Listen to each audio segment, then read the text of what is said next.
Hello, hello, hello, hello, everybody. This is Shirley's Threadwork, and this is Shirley's Wind Down Tuesday. Welcome, welcome, welcome. Thank you for tuning in. I do appreciate it. Let me shout out to those of you that are watching from YouTube and Facebook land. And also, I want to make sure that I say a great thank you and welcome to all of you that will be watching the replay. I do apologize for not being on last week because I was having some terrible internet issues with my recording.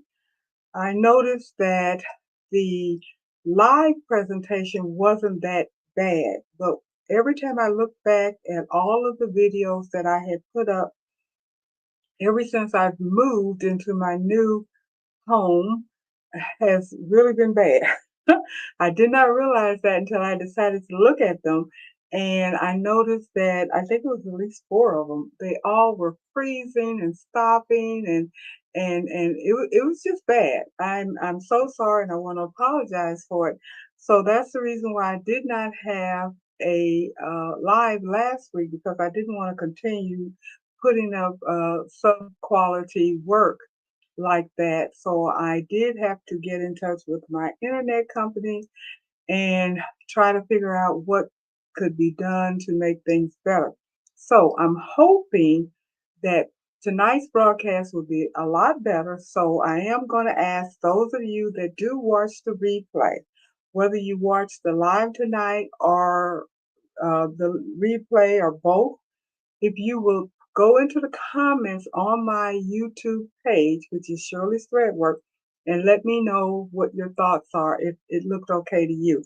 Because I know it was not up to par and I do apologize. So I'm hoping, like I said, that this particular presentation and going forward will be a lot better because I did do some changes. I added some things to make it better, to hopefully have a better connection.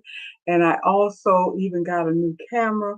I did a whole bunch of stuff to try to make sure that it is going to be a better quality, more clarity, and definitely no more freezing. I hope that does not happen. I really do hope so. We'll see going forward how that goes. But I am asking people to check it out for me and be honest and let me know what you think, what the impression is, and everything. Because I myself looked at it, and I have to admit I was surprised. I had no idea that it was freezing up and doing the things that it was doing. Because when I'm doing it live and I'm looking at myself, I don't see that.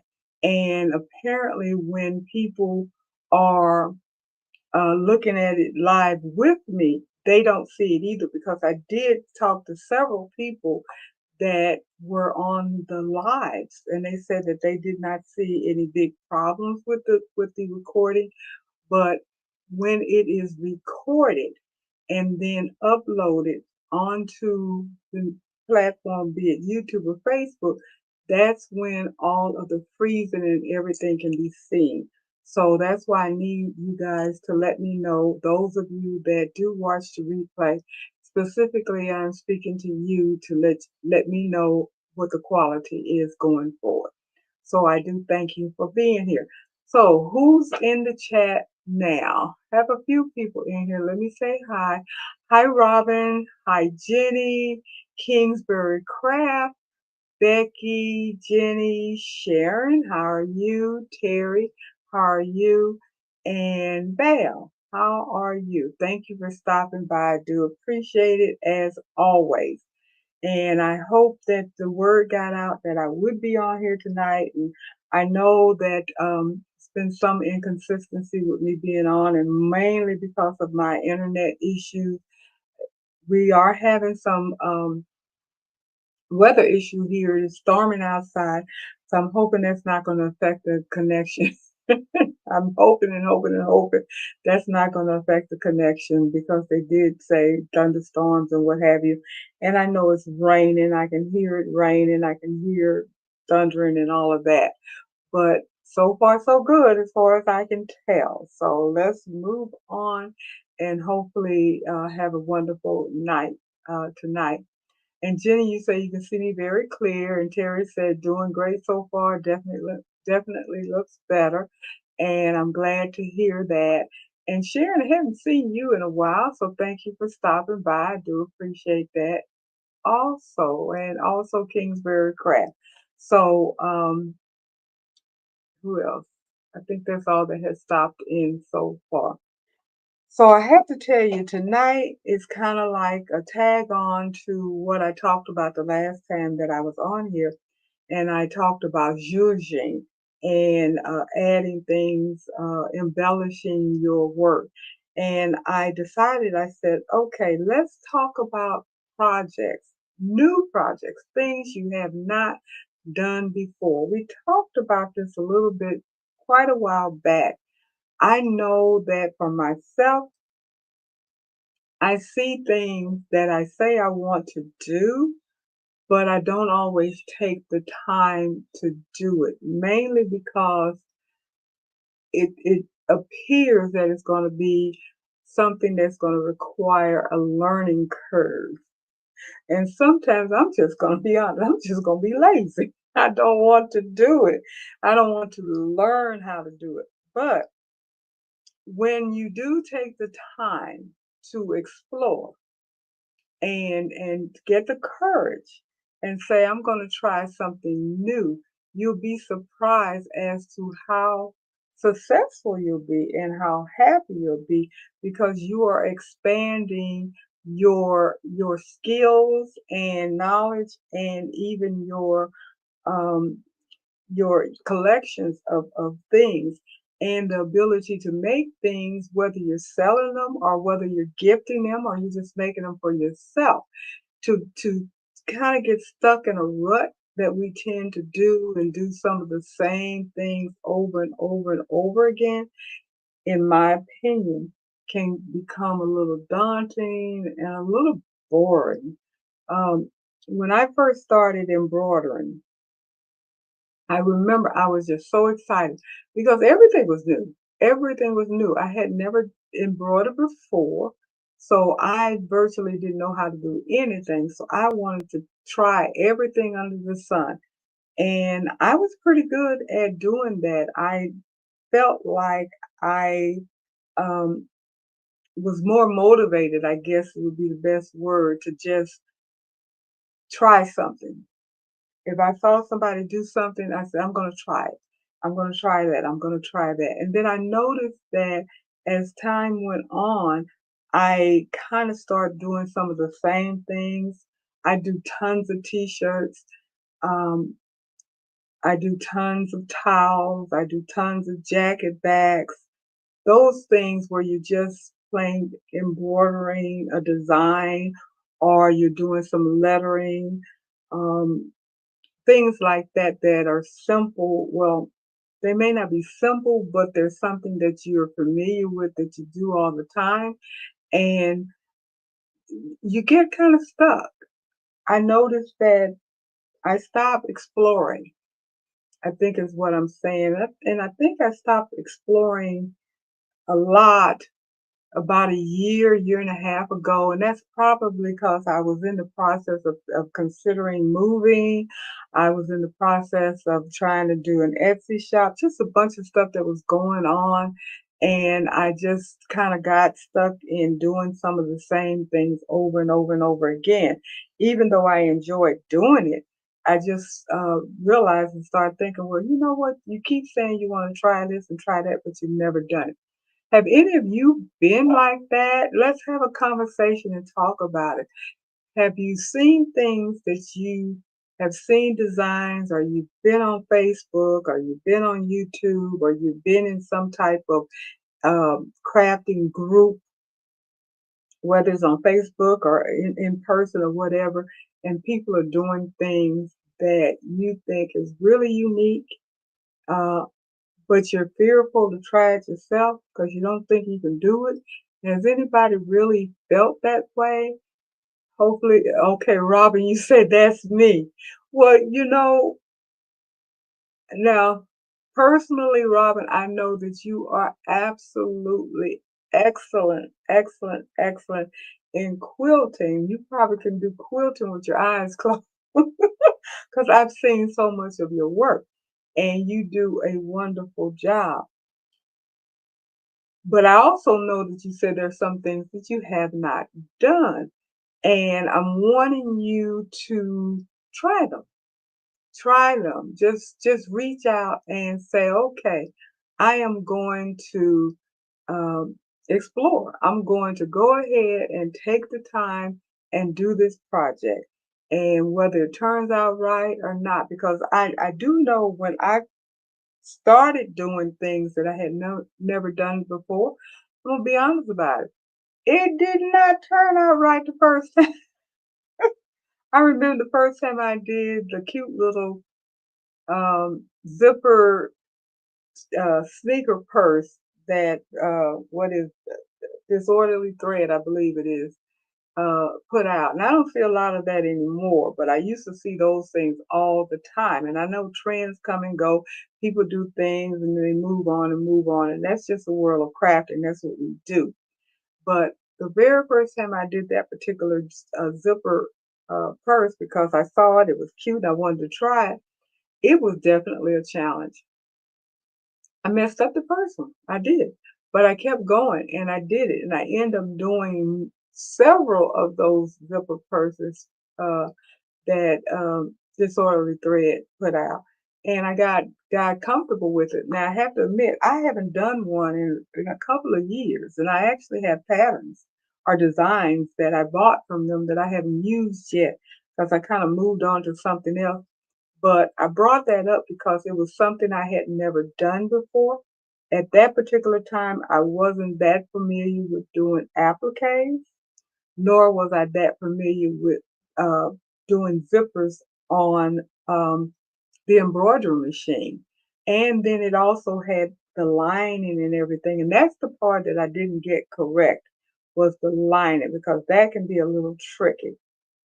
But again, I kept doing it, and then I finally was able to understand the instructions well enough to the point where I was able to do it without messing it up. So you can. So don't let something that you know that you've been wanting to do stop you from trying it. Um, caps, hats on your machine. I know there's been a lot of people saying that they have not tried doing a cap. They don't want to. They're afraid. It makes them nervous. They're not sure how to put the cap apparatus onto their machine, how to hoop the cap to make sure that it's not going to move, that it's going to be in the right place, and all the placement and stuff that you have to do. It looks very daunting. It really does because the equipment itself looks to be threatening. But I assure you, it's not. It really isn't. Um, and then, Robin, again, you say you haven't done a cap.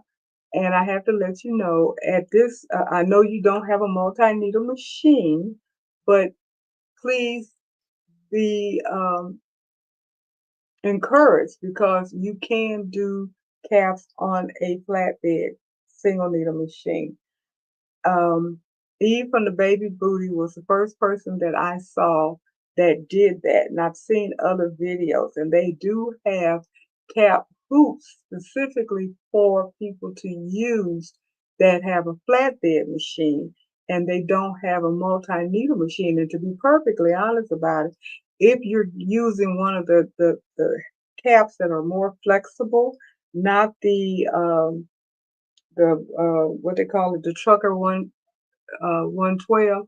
If you're using the more pliable caps, you can definitely use that single needle hooping um, hoop to do caps. Now I have one back here that I bought for my SE 1900 machine. I wasn't successful in doing it, but I tried it long time ago when I was really, really new with embroidering, period. Because, like I said, when I first got my machine, I was open to try anything. If I saw somebody else do it, I said, I'm going to do it too. And I tried it. and it wasn't as successful as I wanted it to be. And it was merely because I, the operator, wasn't doing it correctly. But if I was to try it again now, I know that I would be able to do it because of the fact that I understand the process better. So I would know exactly what I need to do to make sure that the hat is flat and stabilized correctly, pinned down, and all of those things that you have to do to make sure that you can get the embroidery right where you want it.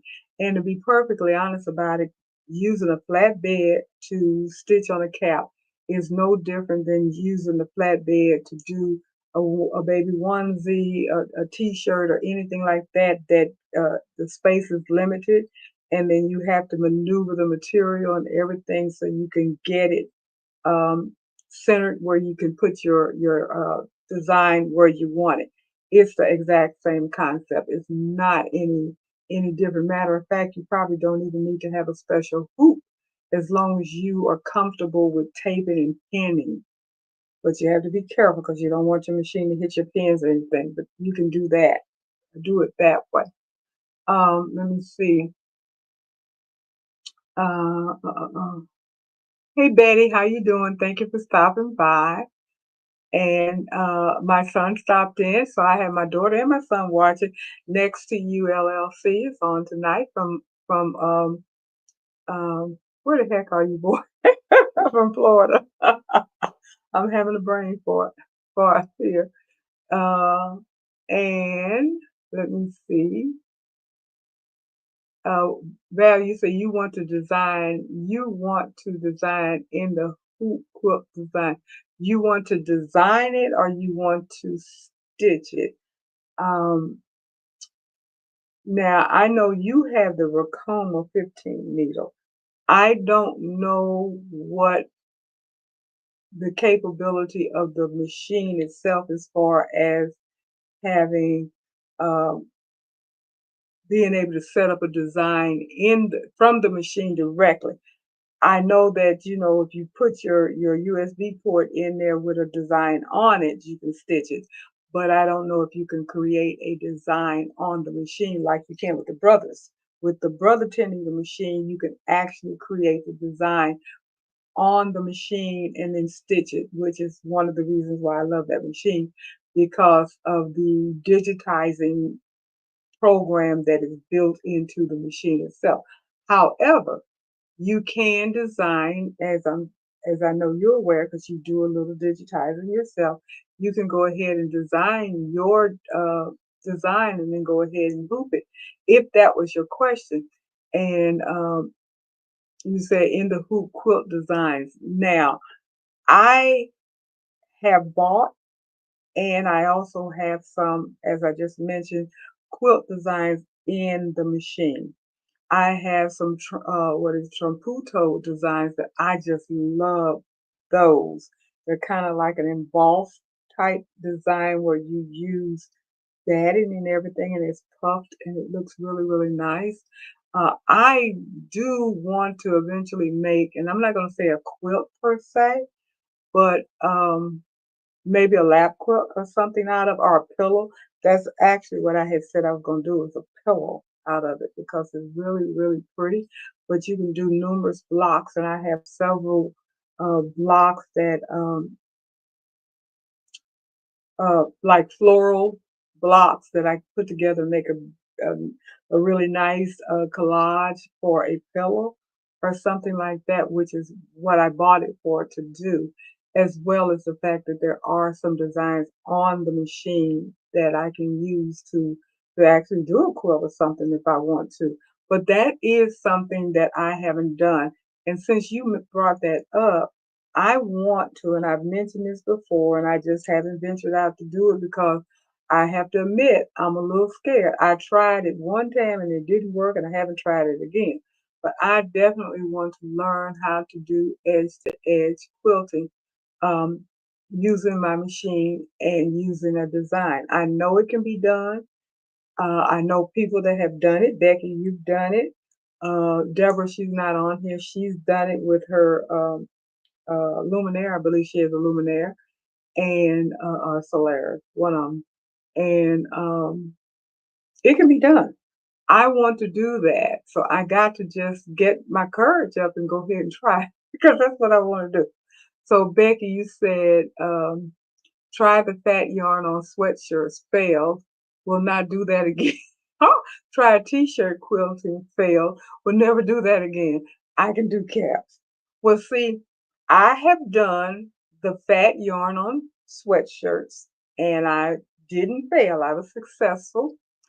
Um, I have not tried the t-shirt quilting, which everybody keeps prodding me, telling me that I'm going to do it. I don't want to do it. Not that I think that I'm going to fail. I just don't have the material. And since quilting is not my thing per se, I don't want to spend my time, I guess, spend my time trying to do that when there are other types of quilting projects that I do want to try. So that's the reason why I'm not going to do the t-shirt quilting. But as far as the fat yarn on the sweatshirt, I've done that before. And it really was not that bad. I got my design from Dawn Creative Applique. And she has a video, and I followed her video. I used her font that I bought her font from her and everything, and followed the video, and I was successful in doing the fat yarn on a sweatshirt. Matter of fact, I did a couple of them, um, and it wasn't that hard, to be honest about it, but it is a process.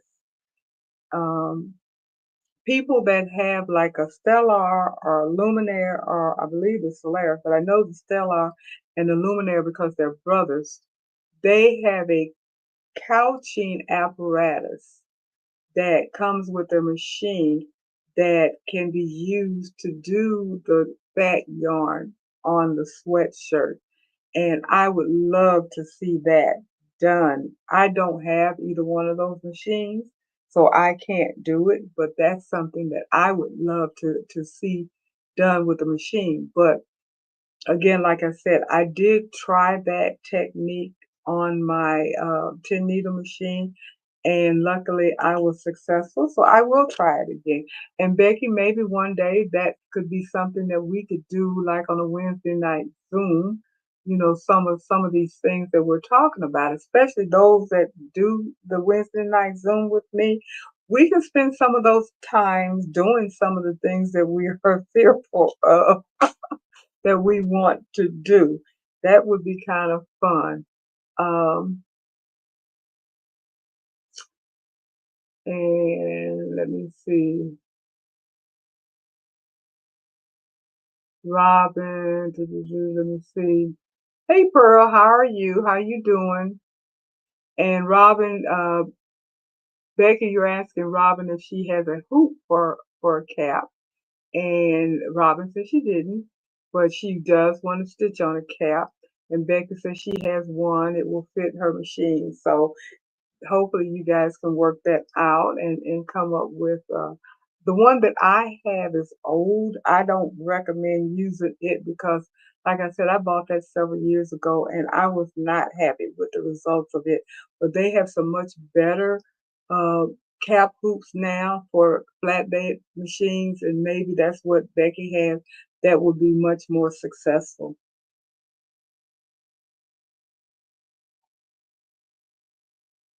You guys can join me with the wine tonight. Jenny, you got your wine, girl? You got your wine? um, and Val, you said design the patterns. I You said you would do the design in the software and you're fascinated with it. Good, because you're doing some digitizing. I haven't gotten to that part yet. It's getting warm here. I'm gonna turn my fan on. Nope. Okay. I gotta have a light on to turn the fan on. Because I can't reach the one where you can just put the fan on, don't turn the light on. So I'm gonna see if that's gonna mess up my uh, camera. Hopefully not, because it's getting warm in here.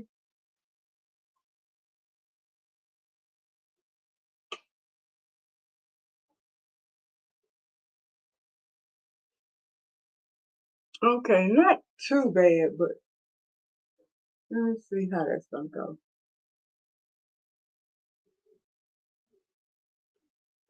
I can tell that it's a little lighter, but it doesn't look too bad.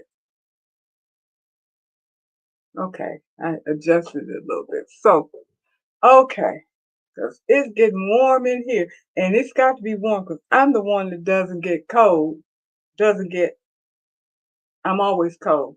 I'm always cold, but it's hot now for some reason. So, I don't know. So, Jenny, you say you don't have your wine yet, but you're going to get it. Okay. Because it look like, I don't know if this wine is making me hot or not. It could be. You never know.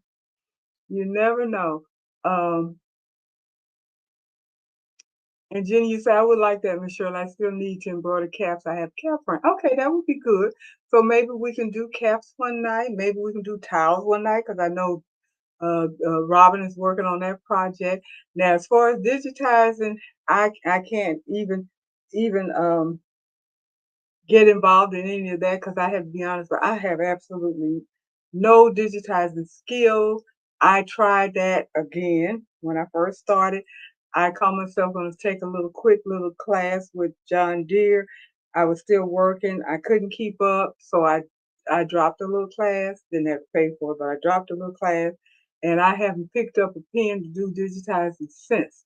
And maybe I will one day. Maybe I won't. I'm not going to make that promise because, to be honest about it, there are too many other things that I want to learn how to do besides digitizing because I feel quite confident in the person that I use to do my digitizing for me. He's not that expensive and it's quick and easy. And I much rather do that than spend my time and puzzling my brain trying to figure out how to digitize something. And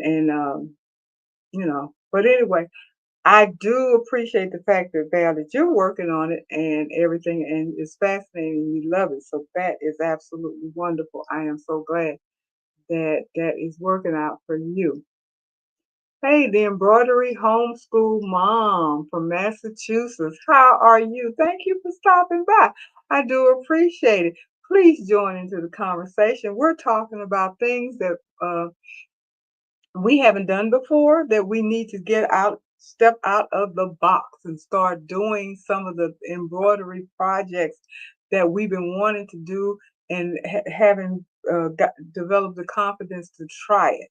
Now, I remember the last time that I talked to you guys, I was talking about zhuzhing and embellishment and different kinds of things. And I also looked to see what was trending for new stuff to do for embroiders. And of course, 3D, texturized fringes, those kinds of things came up on the AI. And I talked about fringing quite a bit. And I told you I had never done it before, but I was seriously interested in trying it. So I have to tell you, I did do that. I did try it. And uh, I'm quite pleased with how it turned out. So I'm going to show you what I did on a towel today. Can you see it? Because I can't see showing it to you and I can't see it. So hopefully you all can see it. I'm looking over it. Oh, okay, there we go. See the fringes? Yep. That's what I did on a towel today.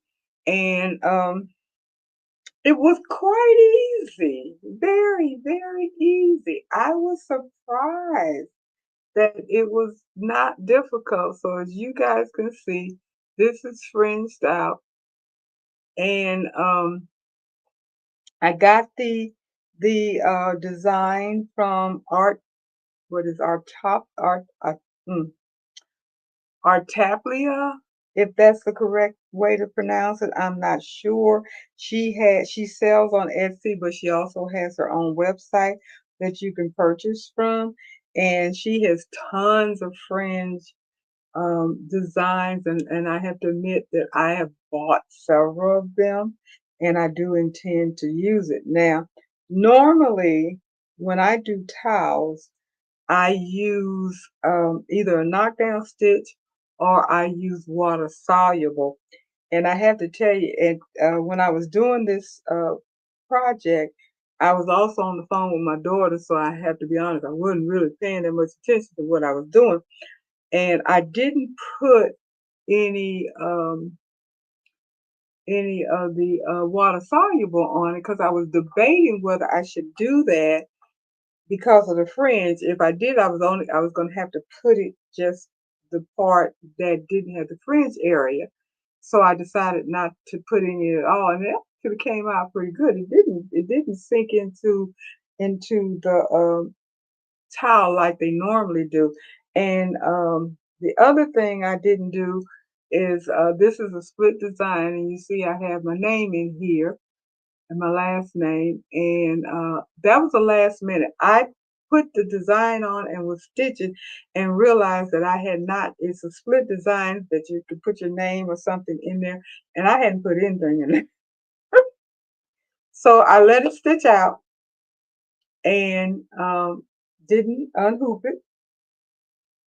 And then I went back, and of course I used my camera and everything on my machine and everything, and I was able to put the wording in, line it up and everything. And so it actually came out fine. It actually looked like it was done all in one, but it wasn't. It was actually two different designs, to be honest about it.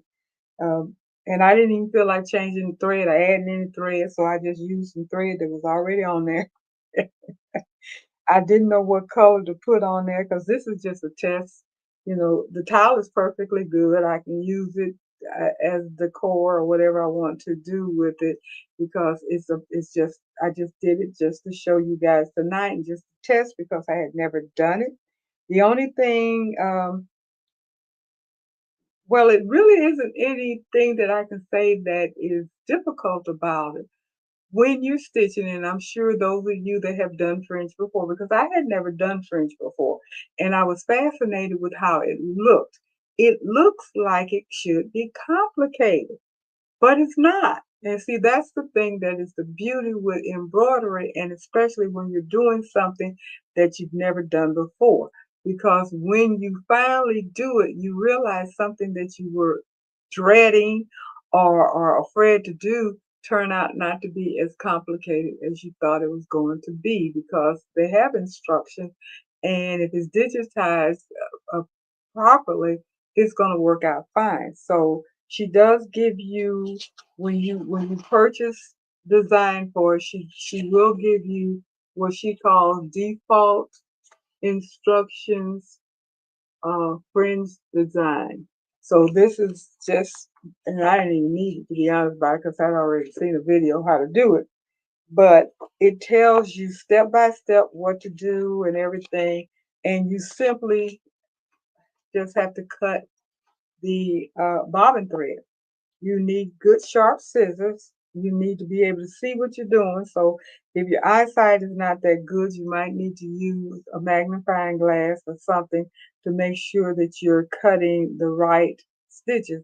But you just stitch it out, turn it on the back, get your sharp scissor with a little curve to it, and be sure that you cut all of the bobbin thread that accomplish the area that is to be fluffed for fringe.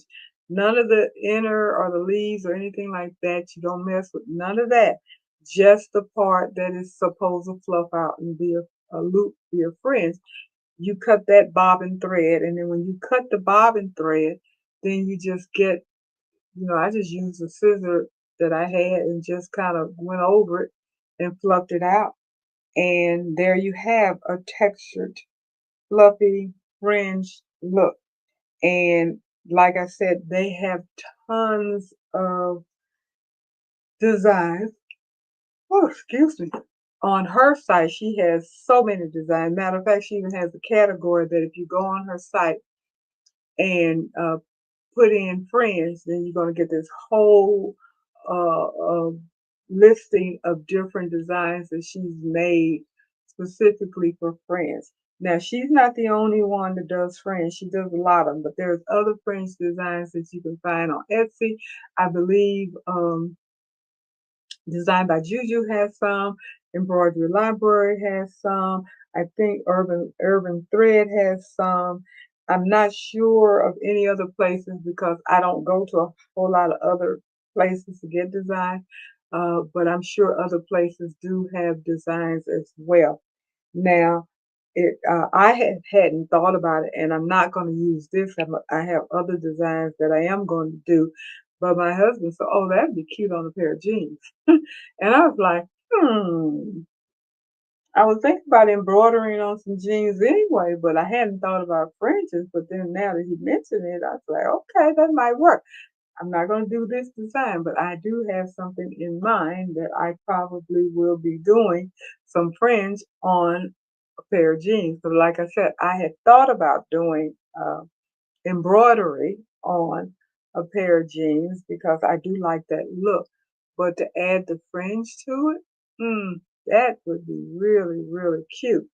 Uh, Tote bags, book covers, jeans, zipper purses, wall hangings, on and on.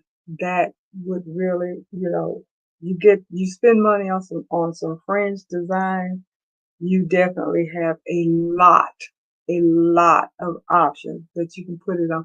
And yeah, Robin, you said the fringe would be neat on a pair of jeans. And Jenny, you say you love the design with the fringe on the towel. And Pearl said that's really pretty. And Robin says really pretty. So and embroidery homeschool mom says it's cute. Thank you so much. Um, and embroidery homeschool mom, you say you feel the same about digitizing. I'd rather pay and have someone else doing digitizing for me. I'm telling you, I am not that ambitious anymore. In the beginning, when I first started, like I said, I was a total geek. I was so excited about embroidering. I wanted to do it all. I wanted to do it all.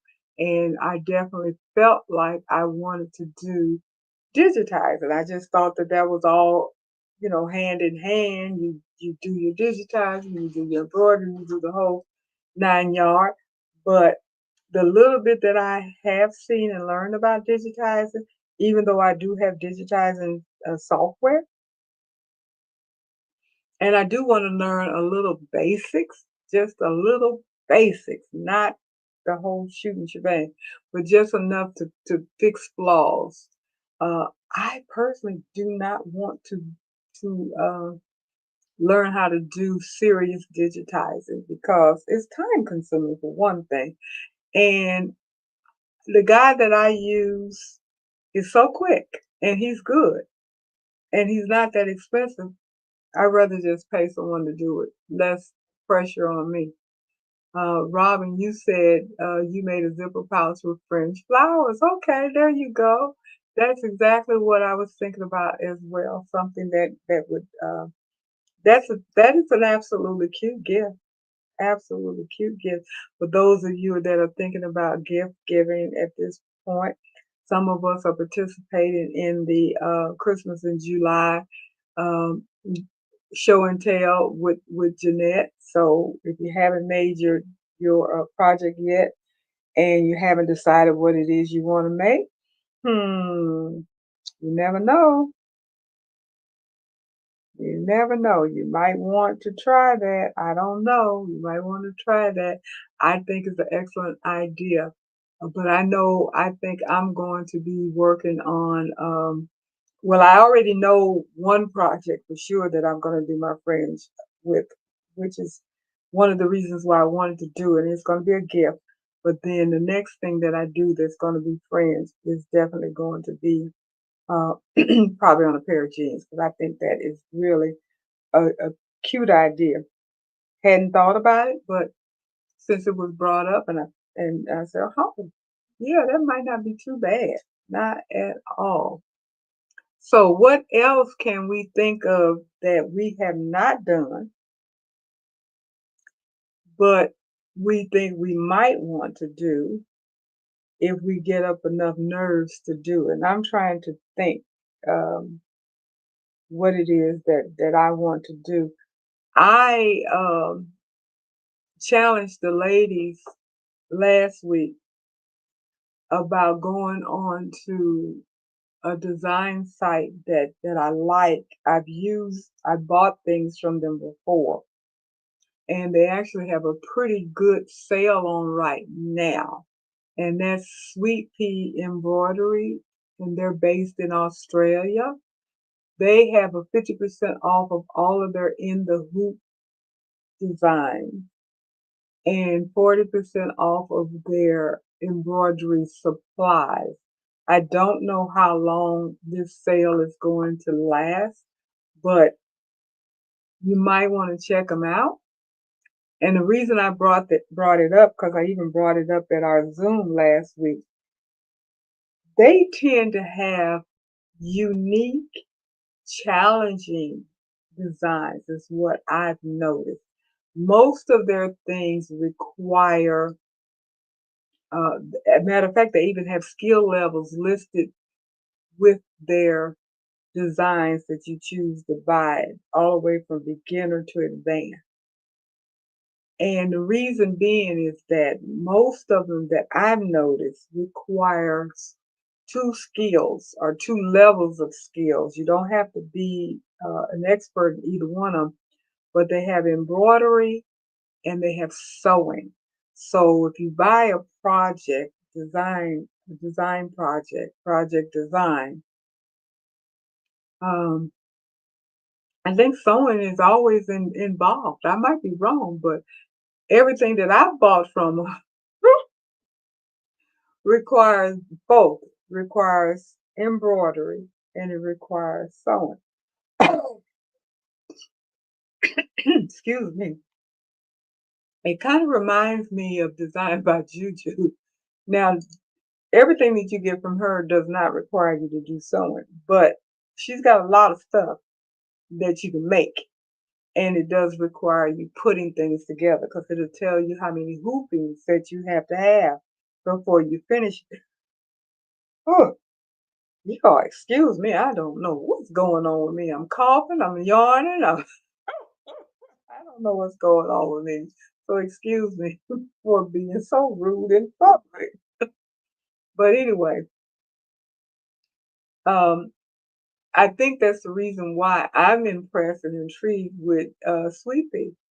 And I have to tell you, I spent a little change with them this week because I bought several designs and I will be working on several different projects going forward because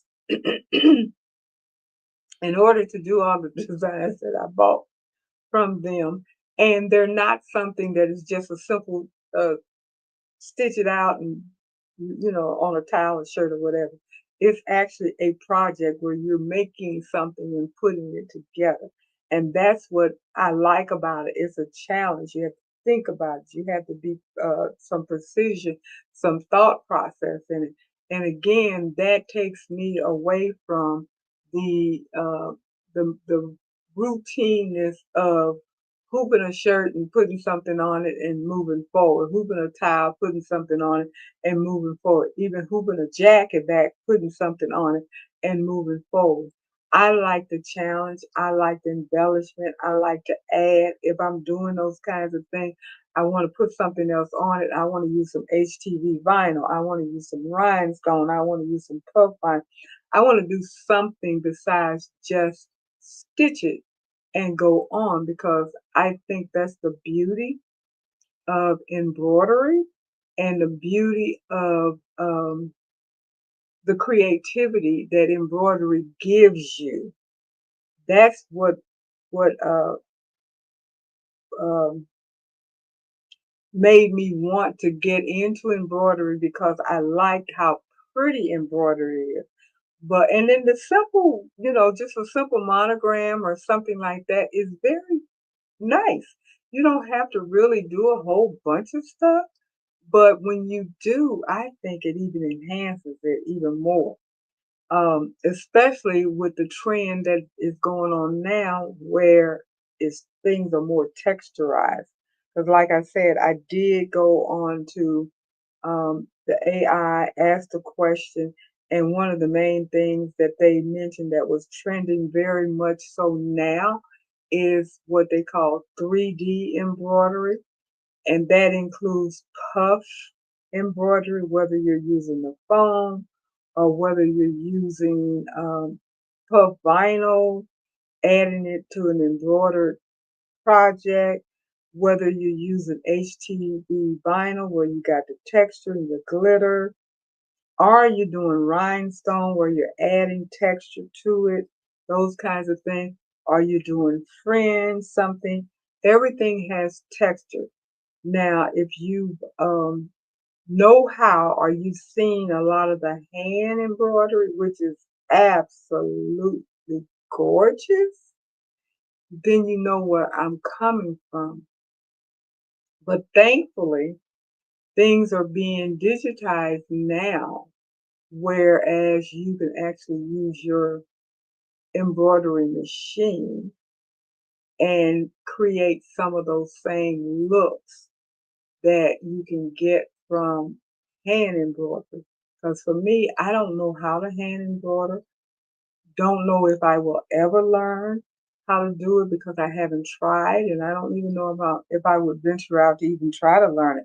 Some people know how to do it and they love it. I don't know how often they do it, but see, I don't knit, I don't crochet, I don't hand embroider, I don't do too much anything that requires a lot of hand work. I don't even like taking sewing on buttons and hemming pants and that kind of stuff with my hand. I'll do it, know how to do it, but that's not something that I like doing. So I can't see myself getting into hand embroidery, even though it is absolutely gorgeous. But being able to do it on an embroidery machine, yes, that is something that I am very much interested in doing. Um, so what else do we have? We got lots of people on here. So tell me who else has wanted to do something and they're a little timid about it. Thought about it, haven't done it yet. Um, I know we have a lot of people here that quilt, but then we have a lot of people like me that had never quilted before. And it took a lot of convincing to get me to even agree to do any kind of quilting. And I have to say, I surprised myself that I actually enjoyed doing the quilting, piecing, especially now that I have the AccuQuilt machine where I can actually cut things out accurately, which was a huge, huge, huge advantage for me, and what now makes me more willing to even consider doing a quilt or anything like that because I know my cutting skills are horrible. But if I can put it on a die, put it on a machine and cut it out where it is accurate, then putting it together is not that big of a deal. And Robin, you say you think handwork is very relaxing. Yeah, I guess it could be. It isn't for me though. Robin, you say you haven't done lace yet either because you're scared it will fall apart. Okay, freestanding lace. It will not fall apart. It will not fall apart. It's no different than the fringe is not going to fall apart. And it all has to do with how it's digitized. As long as you have the appropriate design, then it's going to work. Freestanding lace designs are digitized to hold together. Once you just have to have the right water soluble stabilizer. I use Vilene, Vilene. It looks like paper. If you use the right water soluble stabilizer and a freestanding lace design, it is absolutely simple to do. It's no different than any other design that you've done. No different at all. The only thing that they do recommend is that your top color and bottom color be the same in order for it to come out and look right. And John Deere says to use rayon, but you don't have to. I've done it with polyester and I've done it with rayon. I've never thought about, and I don't even know if it's even suggested or recommended to use cotton, but rayon or polyester, I know for a fact work. And you might be able to do cotton because you can definitely do metallic thread. I've not done it with the, think about it. Hmm. I don't think I've done it with metallic thread.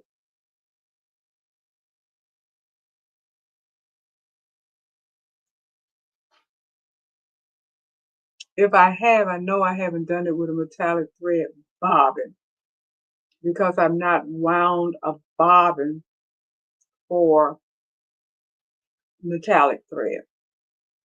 And Becky, you say you bought some violins so you can do the freestanding lace. Great, good. Give it a try. You will be surprised. Um, Speaking of violin, have any of you guys tried doing the project with the screen where you use window screen and stitch it out? You know, I told you guys about that particular project, and it turns out absolutely beautiful. It is not hard to do. I use my violin water soluble stabilizer and my screen. I hoop it. You really need to make sure you use a dense design, which makes it turn out beautifully. You don't have to have a special thread. You don't have to have a special needle. And I think I put my speed at 500. I didn't go any faster. I might have gone up to 600, only because it takes a long time because it's a dense. I'm always using a dense design in order for it to be a beautiful design. When it comes out, it looks really, really good. If it's dense, if you use something that is not dense, it doesn't have the same beauty. So if you go on to embroidery library and you go into the search panel and put in there screen design, she will give you a whole array of designs that are appropriate for doing it on screen. And there's a lot of choices, a lot of choices. So if that's something that you're interested in. So freestanding lace and screen material, those are something, if you haven't tried it, give it a try. And Robin, you say you had to put your big girl panties on and try some of these things. Yes, you do. Yes, you do. And Becky, that's what I will try to do. You have some designs. Good. So do that. Try the screen, try the freestanding lace. And remember when I did that one project embroidering on wood? Now I have to look up again to see what the thickness of the wood, because that's the trick. That's the thing. You have to make sure you get the appropriate thickness of the wood and the right type of wood to stitch on. You just can't get just any kind of wood. Mess up your machine. But I have to look that up, and I did it a video on it, so I know it's on my video that tells you exactly what type of wood and the thickness. And then the trick is to find it, because I know I had a little trouble finding the exact thickness and type of wood when I went. I believe it was Hobby Lobby that I found it, but I was able to stitch on it. And I don't even know if I brought it with me from Maryland, because I used to have it at a certain spot and I don't see it anymore. But that's a project I think I'm going to try again, because I want to do something where I can actually have it framed and make something really cute. But I thought that was something unique and different, just like we talked about doing cards. Now, I know Jenny's not on here, but she told us about how she did her cards. She bought the ones that are already folded, if I'm not mistaken, off of Amazon, which I think is an excellent idea. And I have to ask her again what else did she do, but she made some beautiful cards. Um, I've made them. The ones that I've been most successful with have been the ones that I just use regular um, mm, the paper, is it construction paper that you get out of Michael's in the area where you buy your scrapbooking paper, whatever that paper is called.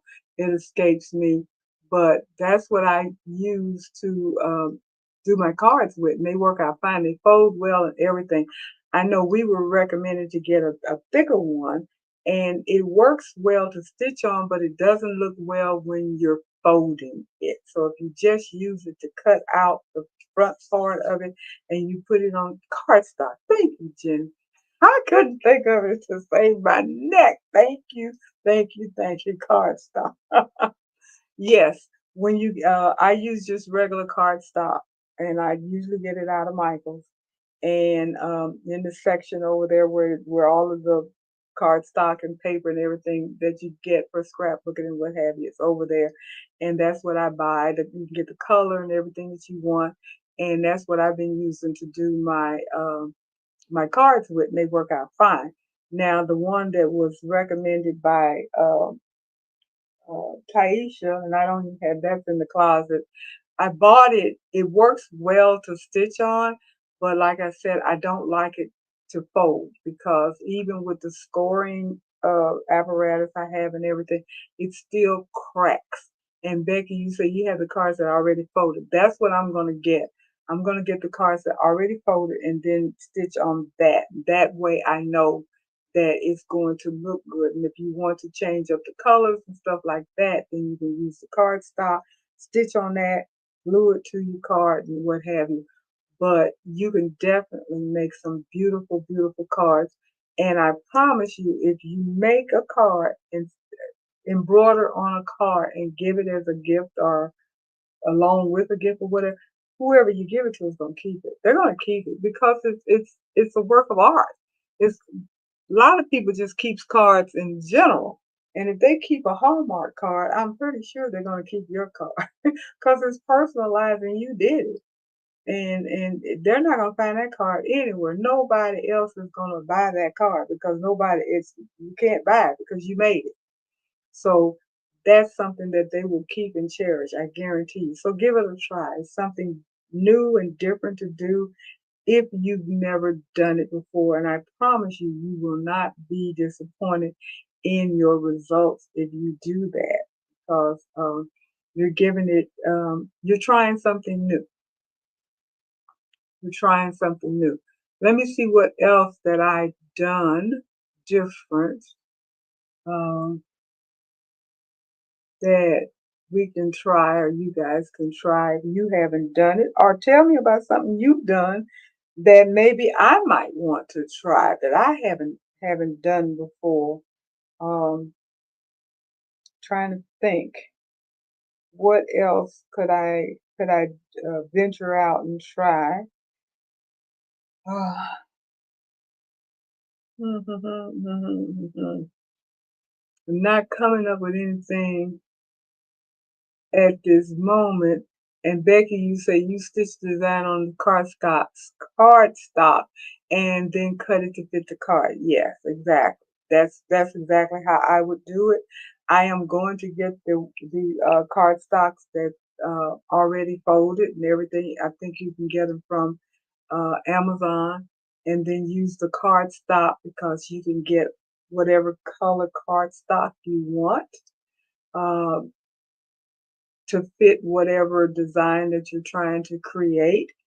And if you go on to Design by Juju and put in there card fonts, then you should be able to find at least a couple of fonts that she sells that has been digitized specifically to stitch on cards. Because I know she has a lot of cards that are already created that you can buy, and then you stitch exactly it's a design, so you stitch that exact design.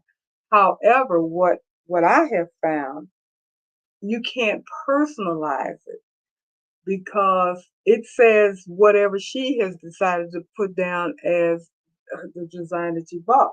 But when you open up a card, usually it has a saying in it. If you want to put a saying in there, for me, I want to put something that I've created. I made a card for my husband, and that's exactly what I did. I created the inside saying with my words, and I stitched it as well. I embroidered it on there. So that personalizes that card completely. You're not going to see that card anywhere else. So check that out if you're interested in it. And like I said, I got my fonts from, it's the entire alphabet. So that means you can write anything you want to write because you have all 26 letters. So you have the entire alphabet and you can create whatever wording that you want to create and stitch it on your card. Stitch it on the cardstock and then lightly glue it down to the folded card because you have the outer part, then you have the inner part, and you just dress it up the way you want to dress it up. They have the little punches where you can put them in the slots. There's all kinds of ways of making your card. And of course, as you know, Michael has all of the different supplies and stuff that you need for card making. If that's something you're interested in, you can definitely do that. And Robin, you said that's something else that you haven't tried yet. And Jenny said you haven't embroidered on a card either. So, okay, see, we're finding stuff that you guys have not done. Hi, Joyce. How you doing? Thank you for stopping by. Um, yeah, those are things that you can do that are fun and different. Like I said, something different. So I see that I've tried a lot of different stuff. Tried a lot of different stuff. What I haven't done yet that I want to do is stitch on the clear vinyl. Make a clear vinyl bag or tote or something. I've seen the little candy things. Smart Needles have a lot of designs where you can make the little candy holders and stuff using uh, clear vinyl. I have some clear vinyl. I bought it because I wanted to try something, but I haven't done anything with it yet. Matter of fact, I think I saw on Smart Needle, which is a embroidery design site called Smart Needle, and they have a lot of unique designs as well. I think they have something now on sale where they're doing a bag um, using the vinyl. I might check that out to see if there's anything on there that I want to try. But that's something I haven't done. I haven't done a vinyl bag yet, and I want to try that. So that'd be one thing. Oh, I haven't done, which I'm going to try to do, uh, a hooded towel, a hooded towel for a kid. I know they're not hard to do. I've looked at the video a couple of times, so that's going to be a project that I'm going to try in the near future. Because I'm going to, my great granddaughter's birthday is coming up next month, so I'm trying to come up with some different ideas to send her some gifts because she knows that Gigi don't buy her nothing. No, that's not true. I have bought her some things. But I'm always making something and sending it to her. That gives me an excuse to make something cute for a kid. So I'm always making something for her. Uh, embroidering on a shirt, puff vinyl on a shirt, doing, different little things like that. So I made her some heirloom quilts when she was a baby, and I made her last year for Christmas. I made her this past Christmas. I made her a couple of quilts because I had quilted, and so I made her. I got some panels, so I cheated, but I did quilt her a couple of quilts and made her some reading pillows. So this time I think I'm going to do the hooded towel and a couple of things, but that hooded tile is something that I have yet to do. I thought about it several years ago, never tried it, and then it dawned on me this would be a perfect opportunity to give that project a try because I haven't done it. And Designed by Juju has a tutorial that shows you how to do it where you have no raw edges or anything. And that's what I like because I don't want to do it and I have a raw edge or where you can see the inside where the back part of the peeper that you put on there and all that stuff. I don't want it, I want everything enclosed. And her tutorial shows you exactly how to do that. So if anybody's interested in that and they've never done it before, then like I said, Designed by Juju has a tutorial on how to do it. And they also have numerous of peepers, is what they call them, that you can put on the hooded part. So that will be a project that I will be doing soon. Um, I got my first DTF print. Haven't done anything with it, but I do have a DTF print that I had to go into Canva and kind of manipulate and everything so I could send it in and get it printed for me. So wish me luck with the DTF because I've never done DTF before. But I don't think it's going to be a big deal if you follow the directions. So that will be a project that I will be doing. And thank you, Joyce, for reminding everybody to do the thumbs up. Please, please, is very, very important. I appreciate it if you do.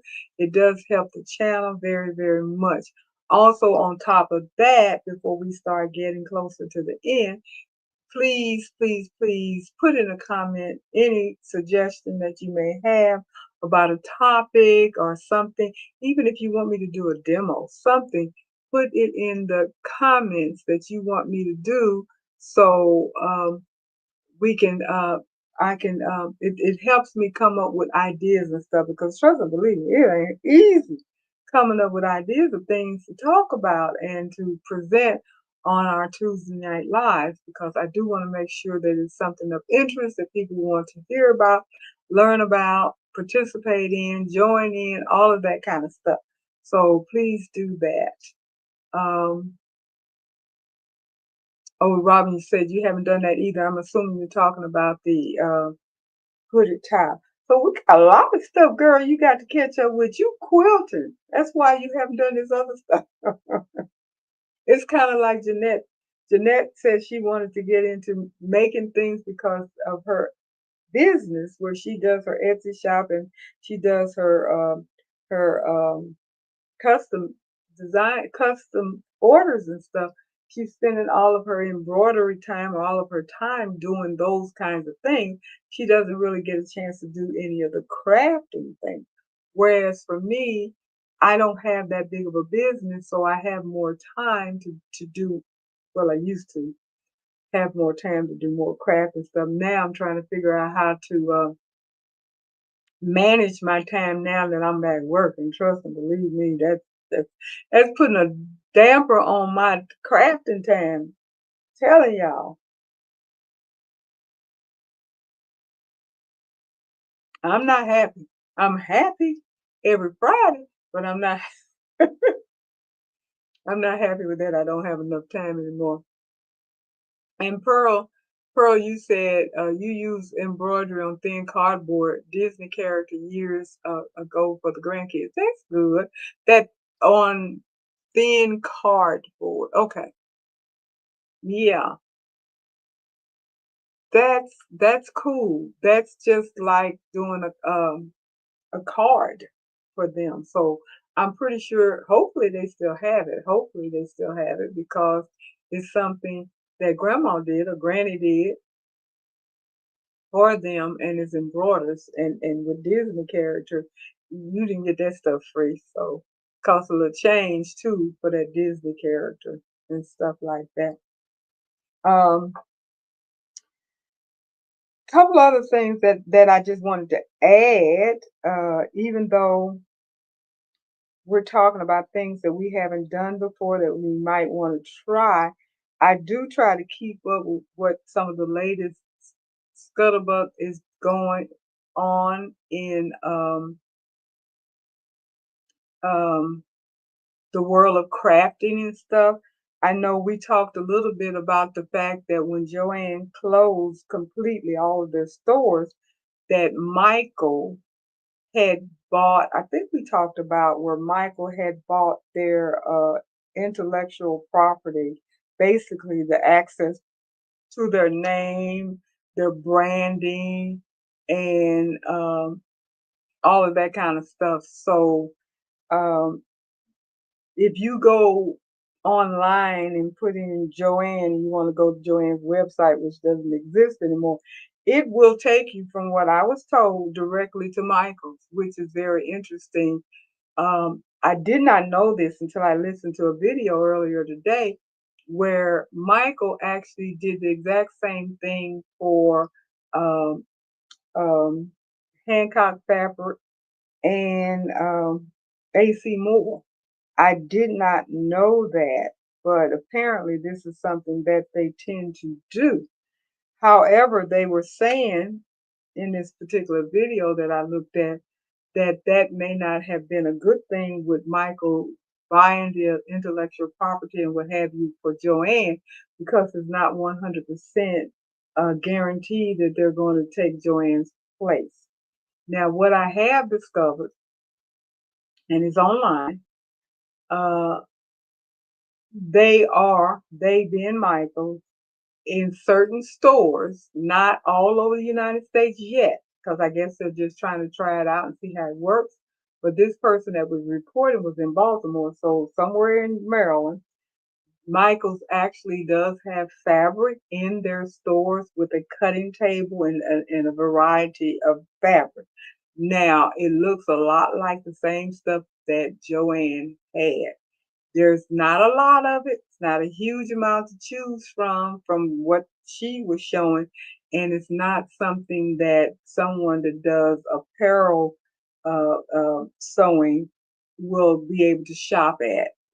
That's something that even in Joanne, they had some, but well, I guess they did have a good variety. But it's a small amount. However, what they do have is their website. You can go on to Michael's website, and they have a section on Michael's website that says Joanne customers, and you go in there, and you can order all kinds of fabric. You can order all kinds of sewing notions. You can order any and everything that you want to order, and they come from various vendors, not necessarily Michael per se, but various vendors.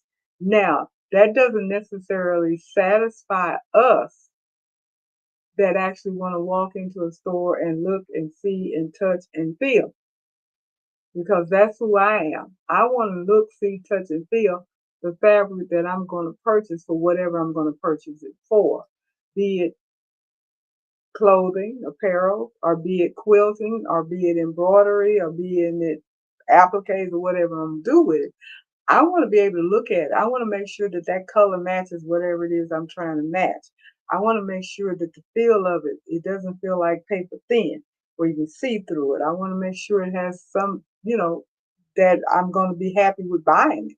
And you can't do that when you're ordering stuff offline. So we're still back where we were right now, unfortunately, with not having a lot. Because even if you go to your quilt shops, it's exactly that. It's a quilt shop. They're selling fabric for quilting. They're not selling you fabric to do a lot of stuff with other than quilting and appliques and stuff like that because that's what they do. They'll have some solids, but they're mostly prints and they're expensive. They're not inexpensive. Even if you order offline, like Fabric Cut and Shabby Fabrics and the Fat Quarter Shop and what is this one hour Spoon Flowers, I believe it is. All of them. It's a ton of fabric shops online that inundate my phone on a daily basis. I have yet to shop with them. Um, but they're out there and they're available. But again, you're not going to be able to feel, see, touch. And that's the part that I don't like. Um, oh, Pearl, you were saying the material that you did was the stuff that you used where you used to work. I get it. Um, and Jenny said, I feel your pain on time management when you have a full-time job. Well, I don't have a full-time job. Thank goodness. It's a part-time job. And finally got things caught up. I actually had to go in yesterday, uh, which should have been my off today. But I'm pretty sure, well, I'm not going to say that.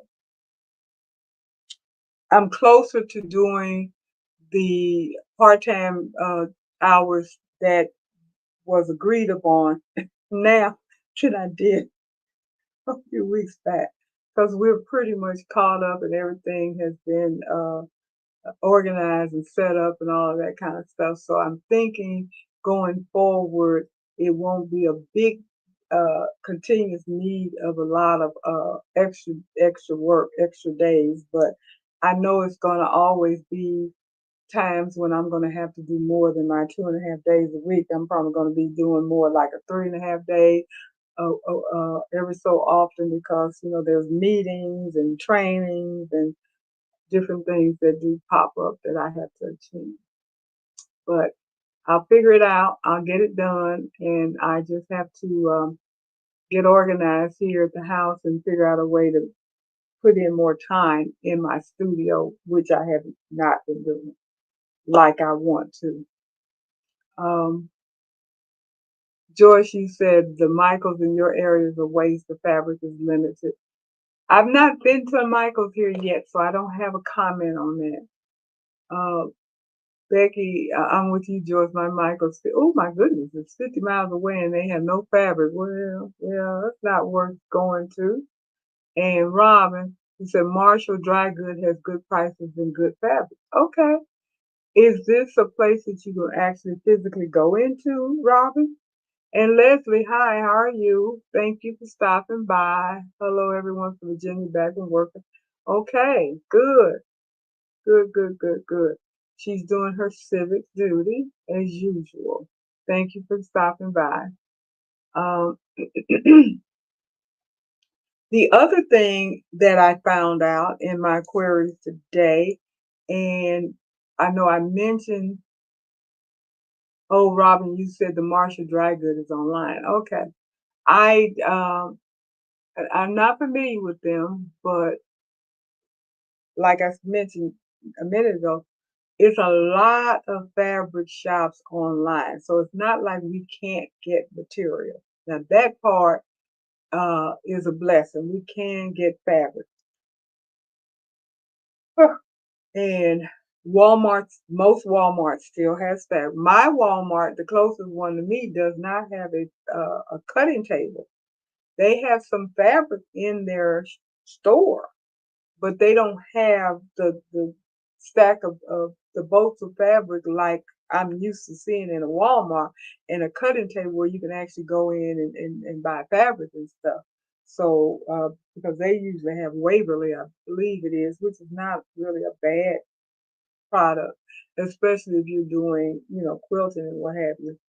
But this particular Walmart that I have that's close to me, they don't have a cutting table at all. They do have a very small fabric department with pre-cut fabric. You can buy the back quarters. You can buy fabric that is pre-cut in a yard, 2 yards, and 3 yards. That's what I've seen, which is interesting. But the blessed part about it is at least if I need some simple, plain fabric, I can I can get some black fabric, some blue fabric, some white fabric, if I just need something, you know, simple like that, which I did the other day, which I can just go in there and pick up and get so that, their notions are, excuse me, are limited and as well as their fabric. I have yet to find a fabric, even a quilting shop, but I really haven't looked hard for one yet. So I will probably eventually see where I can find a quilting shop or something like that in my vicinity and stuff. to check out. Um, Leslie, you say they have a fabric basement in Alexandria, Virginia. Used to be a Hancock Fabric, has a variety of fabric. That's good to know. That's good to know. So you guys that are anywhere in that area, at least you got somewhere where you can actually go and look at fabric besides a Hobby Lobby. There is a Hobby Lobby here. I've actually been there. I've actually bought fabric out of it. So it's not, total loss with not finding stuff or being able to look, feel, and touch and all that kind of stuff. But again, it is limited as it always has been. But the other thing that I found out is we had talked about patterns. For those of you that sew and use a lot of pattern, you know that the four main patterns would sold themselves to a liquidation company. Well, it seems like Walmart has set up in some stores. I did not see it in my Walmart, so it doesn't surprise me because they don't have a fabric cutting station, so it doesn't surprise me. But in some of your Walmarts, you might want to check out. They have a pattern station, and they said these patterns have been specifically designed for Walmart customers, and they have I think it's a simplicity book, pattern book where you can go in and look for patterns, and they have the pattern drawers and all that kind of stuff where you can buy your fabric. Now, I think Walmart has always had, maybe not. I've never bought patterns out of Walmart, so I can't say they've always had it. But apparently, some of the Walmarts now have an area with a pattern drawer that sells simplicity patterns where you can actually go in there and buy patterns, simplicity patterns. Don't know what the cost of them are. And again, like I said, I have not seen that in my Walmart, but this has been reported by people online that some of the Walmarts are now picking up um, picking up the void, closing the void of not being able to buy patterns. So people are trying to look out for us crafters. They're doing it slowly. They're not doing it in the manner that we would like for it to be, but at least it's something. And of course, again, Hobby Lobby has always had patterns where you can go into Hobby Lobby and buy patterns from them.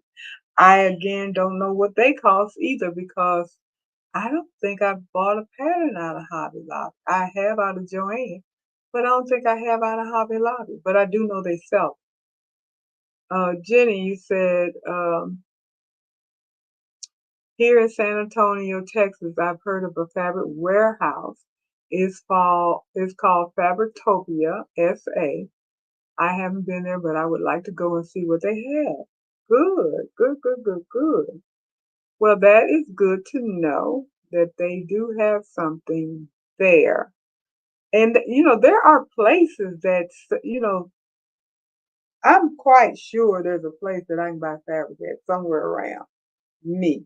And I'm quite sure most places will have somewhere that you can actually go in and buy fabric. It just depends upon what you're looking for because there's quilt shops everywhere. There are quilt shops everywhere. Um, and who knows, maybe they will expand and start putting fabric in there for people that make apparel to satisfy. Because I know before I left Maryland, the store that I used to go to that was a Brother and Bernini um, dealership. They also was uh, they also are a quilt shop because they sell lots of beautiful fabric for quilting. Um, they did not expand to apparel, so they were limited in some of the notions and things that you may need that is specific to apparel, or even some of the, I mean, it was just things that they just didn't had, elastic and just things. They had stuff that you need for quilting. They had everything that you needed for quilting and just embroidering, period. Um, but if you wanted to make a garment, if you didn't want to make it out of some of their cotton, batik, and all this different fabrics that they had, then you were out of luck because they didn't have anything else. You're not going to get silks and satins and tools and crepes and wool and the different things, faux fur, and vinyl, leather, all the different stuff that you may be wanting to get if you're making something, bag making or whatever. They didn't have that kind of stuff because that has nothing to do with quilting. So you couldn't get those kinds of things there. They just didn't carry them. Even with their, which I was quite surprised, they were very limited on their fat quarter. Well, no, they had a lot of fat quarters, but they didn't have a lot of charm packs. They didn't have a lot of um, what you call the things, so the bigger ones, the cake things, whatever. They didn't have the jelly rolls. There was a lot of those pre-cut things that quilters use, layer cakes. They didn't have layer cakes, they didn't have charm packs, they didn't have jelly rolls. They were very limited on those kinds of things as far as what was available, even though it's a quilt shop, which kind of shocked me because I would think, being a quilt shop, they would be pretty well stocked on those things as well as the boats. They had plenty of boats, but they didn't have a lot of the other things. So, I guess they buy what their customers want and not, wasting space and money on inventory of something that probably didn't sell well. And Jenny, you said your Walmart and one of the Michaels here had fabric as well. That's good. That's good. And by the way, cheers. You got your wine, Jenny. There you go. Join me.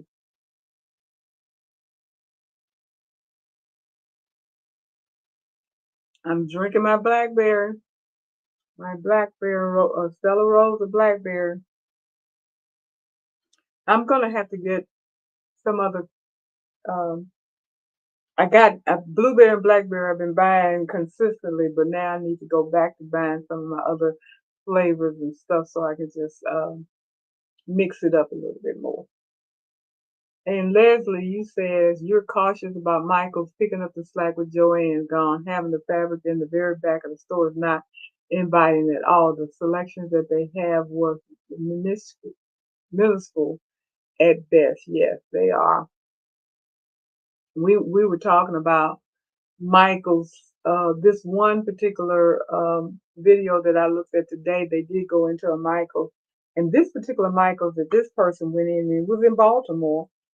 They actually had a cutting table and they had an area with at least three, I believe it was three different aisles, well, two aisles, this, front and back facing each other, and then another one behind it that had fabric, various types of fabrics on it. So I was very surprised to see that, although the selections were very limited. It wasn't anything that I would want to buy. The majority of the stuff in there was juvenile.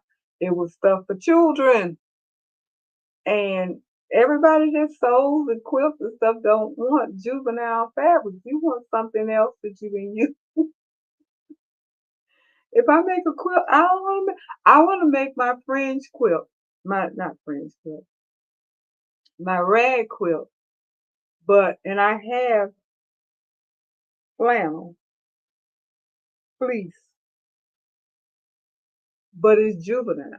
And I don't want to make a juvenile quilt right now. I want to make something that I would want to use or give to an adult. And so the only way I'm going to be able to get the fabric that I need, I'm going to have to buy it because buy it. I'm going to have to buy it online. I didn't see anything in Hobby Lobby. They didn't have enough variety of stuff. So it's kind of like I'm gonna be stuck like Chuck right now. And Becky, a family friend of mine would say when she wins the lottery, we would go to Joanne for a shopping spree. Sad she passed this year from cancer, and Joanne. So, oh yeah, sorry about that, but yeah, didn't get a chance to do that. Didn't win the lottery, and Robin's drinking her Chardonnay. Go girl, go girl! I'm telling you, you all need to join me and enjoy you a glass of wine, a glass of uh, soda, juice, water, whatever. Just join in the fun. Join in the fun. So, just wanted to pass that information on about the patterns as well. For those that may be wanting to buy patterns, I don't know what they cost. I don't know if every Walmart is going to have their little corner with their little simplicity pattern drawer and all of that kind of stuff. But it was good to know that there's going to still be some type of patterns available to where you can actually go and look. I know you can always buy patterns online, but when you buy them online, not only are you paying that expensive price, you got to pay for it to be shipped, and that makes it even more expensive. And I'm not spending that kind of money on a pattern. I don't sew like that. And I even the people that do sew, I don't think that's what they're going to do. So it would be nice if those people that are responsible for the patterns would come up with some kind of way for people that where they can get the patterns that they want and not have to spend a whole lot of money. Because I think spending anywhere from $19 to $26 for a pattern is ridiculous. I remember when you get a pattern for $1, $2. Come on now. I'm not paying $20 for a pattern. I'm not gonna do that. I bought a pattern. I forgot what I paid for this pattern.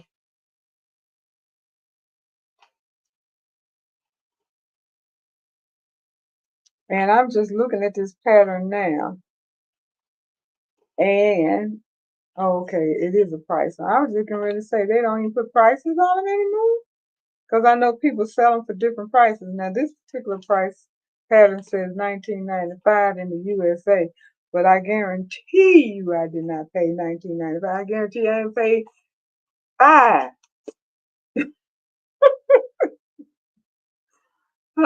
It wouldn't have come home with me if I had to pay that much money. No, because I don't buy patterns like that because I don't even use them that much.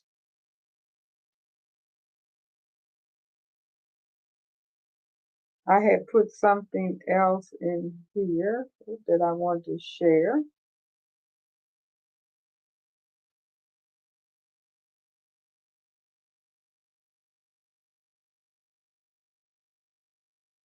When you guys go online, do you go online looking for something new to do, or do you go online specifically to see how to do something that you already know or you've done before just to see how other people do it?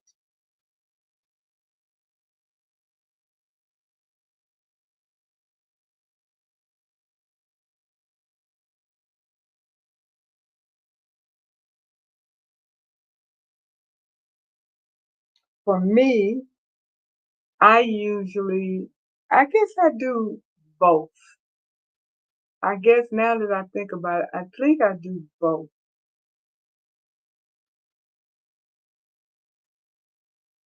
Hmm. Oh, wow, Becky, I'm so sorry to see and hear about your friend, my word. Yes, indeed. She is in a better place. So sorry to hear that. Yes. And Robin, you say you usually go online to find something new. And Leslie, you say you've never paid full price for a pattern. 99 cents. I don't remember 99 cents, but I know I've not paid. I ain't paid no 19.95 for no pattern. I promise you that. I'm not doing that. Um, And Jenny, you said maybe we need to use a pattern we have to make. I know I haven't made anything using a pattern in a long time, and you have lots. So yeah, it kind of goes the way we are about fabric and designs. We including me, have tons of designs, and I have to tell you, I don't know. I think I go in spurts. This week, that's wine. I'm talking. Sorry, but this week I bought more designs this week than I had in a long time. And one of the reasons is, as I was mentioning earlier, Sweet Pea has its 50% off sale. Don't know how long it's gonna last, but right now, if anybody's interested in buying patterns from Sweet Pea, they're 50% off for In the Hoop. And it was several things that I had been looking at for a minute, and I didn't want to pay the price that they were asking for it. So with it being 50% off, I jumped on it. So I think I have to say, I bought probably 7 or 8 patterns from Sweet Pea, which is unusual for me. Just this week, and I mentioned that they have their uh, sewing supplies or their embroidery supplies 40% off. The In the Hoop patterns designs are 50% off, and their embroidery supplies are 40% off. And I bought several things that I had been wanting to get from them as well at the 40% off sale. Don't know how long these sales are going to be on. So with that being said, they got a good nickel or two out of me this week.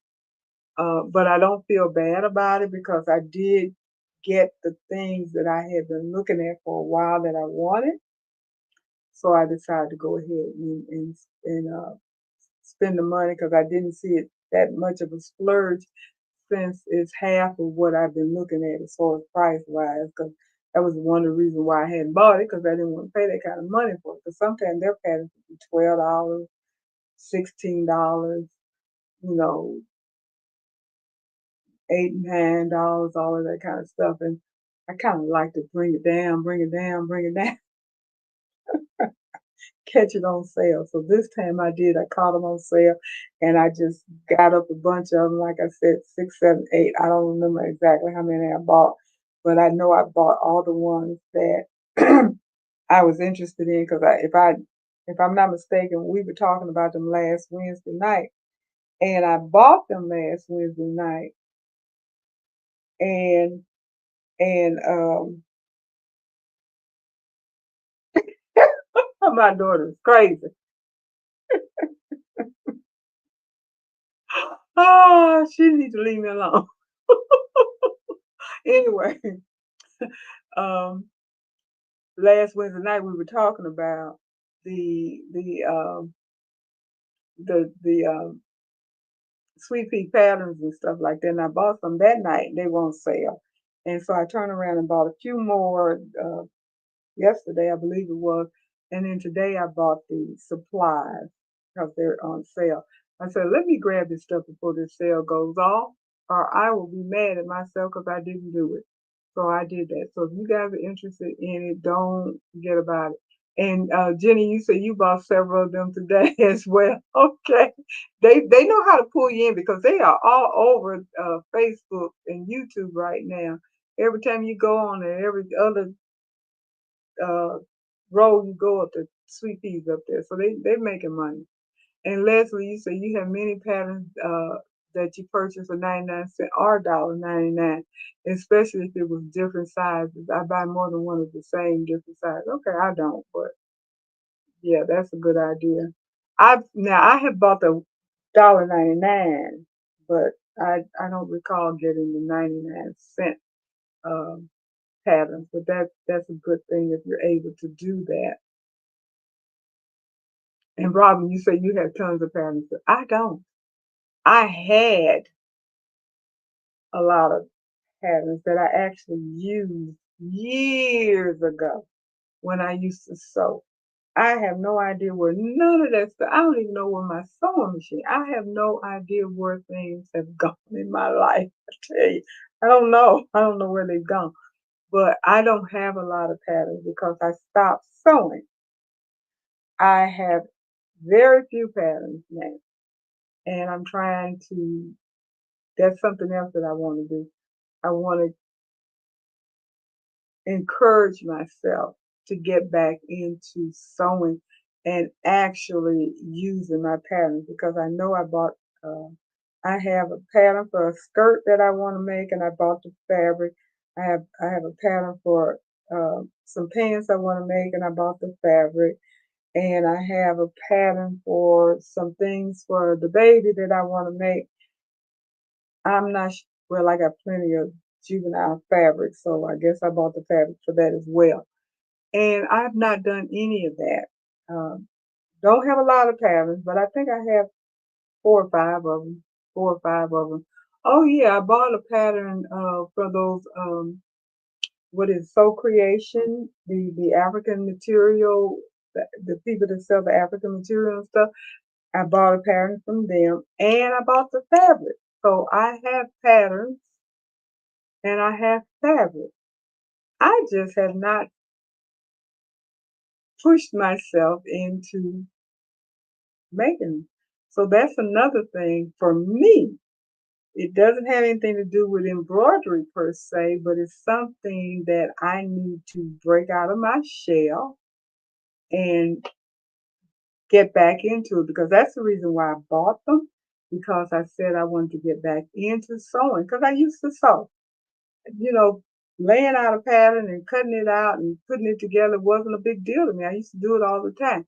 And now, for some reason, it just seems more like a chore that I have not decided I wanted to take on yet. So I'm just going to have to get out of my lack of confidence, I guess. And as Robin said, put my big girl panties on and go ahead and do that. So that's what I'm gonna have to do. I'm gonna have to do that. And Leslie, you said you have a had I had to list the Butterick Simplicity and McCall's in my phone so I wouldn't buy them more than once unless I wanted to. Well, yeah, okay. You were definitely shopping on buying patterns. I didn't have that part to worry about. And Jenny, you said, there you go.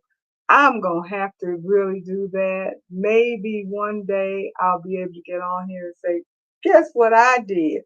I made me a pair of pants. I made this skirt or something like that. One of these days, I'm going to be able to say that I actually laid out, cut out, pinned up, and stitched me out some garment of some kind. And I'm going to have to do that. The other thing that I'm definitely going to do, I did a little bit of it a year or so ago, and I haven't gotten back to it, and that is my serging. I did some serging, and I was liking it and getting comfortable with it, and then I don't know what happened, but I stopped doing it. Now I got to get myself back into it because I even have a pattern for a nice tote bag that I bought that is to be made completely using your surgery machine. And I haven't done it.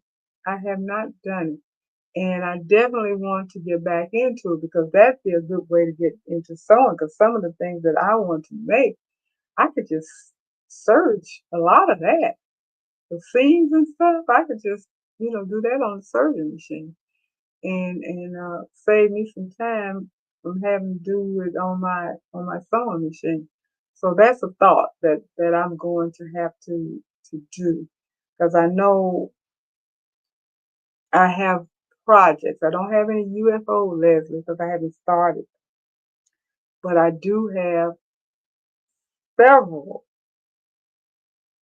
several projects that I want to do where I have bought fabric for and even patterns for and designs for that I have not done. That's where I am. So I can't call them UFOs because they're not unfinished. They just have not been started. And I'm pretty sure a lot of us are in that same bucket. So that's something else that we're going to have to do. Robin, you say you have two and three of some of the same pattern. I should have listed them somewhere. We didn't have cell phones back then. Yeah, that was never an issue. And Leslie, I made the Simplicity Lounge pants as one of my first things that got me back into sewing. Okay, okay, good, good. That's a good idea. Something that is quick and simple and easy to do would probably be the catalyst that it takes to get back into it. Because I can see a pair of lounge pants being something simple. You just got the outer seam, the inner seam, and the elastic, hem it, bam, done. No darts or anything like that. So that shouldn't be anything difficult to make. Um, yeah. The one that I've decided to do. The skirt shouldn't be a big deal. The pants may be a little challenging. I can't remember whether they have pockets or anything like that. I can't remember, but I know I have some lightweight denim that I purchased to make these pants with. Um, so maybe one day I'll do that. Les, you said that was a 99-cent pattern from Hancock or Joanne. Yeah. I bought all my patterns up until now from Hancock. So that was a long time ago.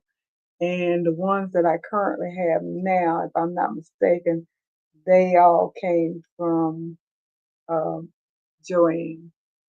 So I haven't. The last pattern I bought came from Hot. I thought I hadn't bought anything from Hobby Lobby. I think the last pattern I bought must have come from Hobby Lobby because I didn't. Joanne Joanne was gone. Because I just bought a pattern. I bought a pattern since I've been here. Yeah. So that had to be Hobby Lobby that I bought that. But everything else came out of Joanne. I didn't, I don't have anything I bought from Hancock. Back in the day where I used to shop at all the time, Hancock Fabrics was my go-to place for my patterns and my fabric and everything else. I never did go to AC Moore, didn't know anything about them. I don't think they had them where I was. Um, but anyway, so let's see now. We've talked about what we need to make, want to make, haven't made, gonna make. How many people have decided, based upon the conversation we've had tonight, that you're going to definitely try at least one thing that you've not done before, that you put off because you were uncomfortable with doing it, wasn't sure if you're going to be successful with it, or what have you, that you now decided, I'm going to give this a try. I said I was going to do the fringe, and I tried it, and I'm so glad that I did. I've been wanting to do fringe for a while and just never did buy the pattern and gave it a try. I just never did. Don't know why. For some reason, I thought it was going to be complicated. It is absolutely not. And so now that I've done it, I will be doing more. Um, and Robin said, I'm going to try one of those. Yes, please do. Get you one of those. If you don't already have a fringe, which I think you do, go ahead and make you some fringe, something other. Um, Freestanding lace. Those of you that have not done the freestanding lace, do the freestanding lace so we can talk about it next week. Because I guarantee you, you're going to shock yourself. You're going to be surprised at how simple and easy freestanding lace is. It is such a simple and easy thing. Also with the screen, do one or both of those projects by this time next week, and let's talk about it because I'm telling you, You're going to surprise yourself. Leslie, I know you have screen. I'm calling you out. Cut you out some screen and make you something. You are going to surprise yourself and be shocked at how simple and easy it is. It is not hard to do, not hard at all. Freestanding lace is not hard. Screen is not hard. Fringes is not hard. These things are super simple. And yes, Robin, homework. I just gave all of you guys an assignment. We'll talk about it next week. Do something, make something you've never done before. I'm going to do the exact same thing, and we're going to talk about it next week. That's definitely one of the things that we will be discussing next week. Something that you've made that you've been wanting to do, but just didn't have the confidence to do it or the time, either one. And now you're going to go ahead and do it. And we're going to talk about how is it. And Leslie, you can wait for that t-shirt quilt, honey girl. That ain't happening. And even if it would, it wouldn't be something that would be done next week. I promise you that. So y'all y'all can miss me with this t-shirt quilt. I'm telling you that right now. You can miss me with that. That's not happening. But there is something that I haven't decided what it's going to be yet, and I'm not going to tell you because I have to think about it. But it's going to be something uh, that I've been putting off. I kind of got an idea right now what it's going to be. And I'm talking about something simple and quick, nothing that's going to be tedious and hard in case you don't have time to do it. But, like I've never done a tile. I've never done freestanding lace. I've never done the screen. I've never done a card. Those kinds of things is what I'm talking about. Something that you haven't done before that's not going to take up too much of your time and energy, but it's going to allow you to get your confidence up and say, okay, this is what I'm going to do, and get out of this rut and start doing stuff that you've never done before.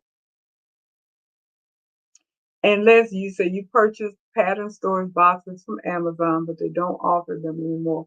I once broke down boxes from work that I carried home my computer bus and turned them into pattern storage boxes. Well, you got a lot of patterns. You gotta have pattern storage box. I don't have those kind of patterns. Um, and let's make a t-shirt block at least. How do you make a t-shirt block? It's just a t-shirt. I and put a border around it or something. How you gonna do that? You can make it into a pillow, t-shirt pillow.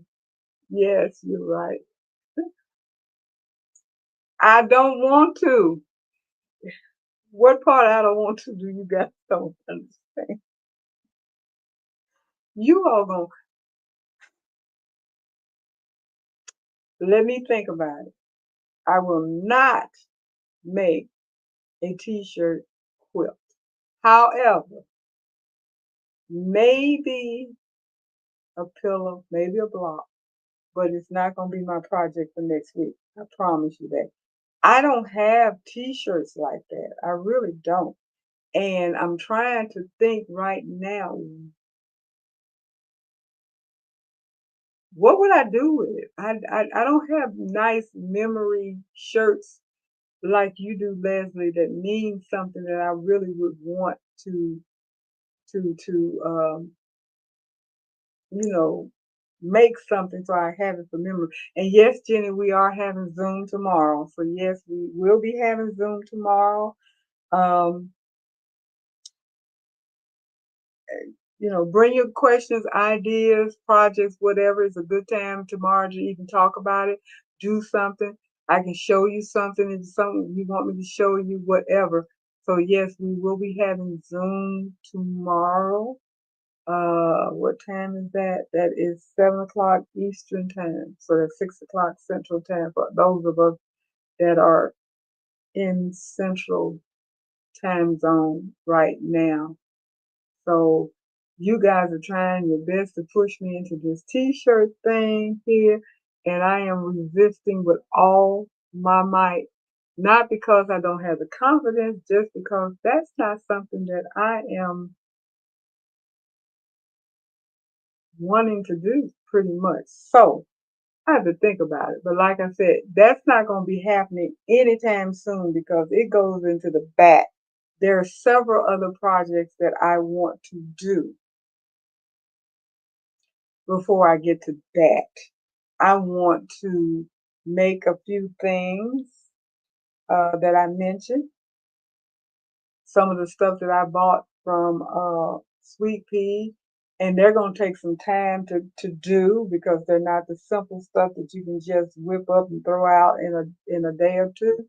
It's something that's going to take time to do. You know, if I had a whole day to do it, yeah. But since I had to come in from work or whatever and work on it for a few hours or whatever, I know the projects that I have bought's not something that I'm going to be able to just whip out just like that. I don't think. And I got to get the Christmas in July project done because I think it's due. Isn't it due the end of the month? End of June? I gotta get a calendar in here. I don't have a darn calendar up.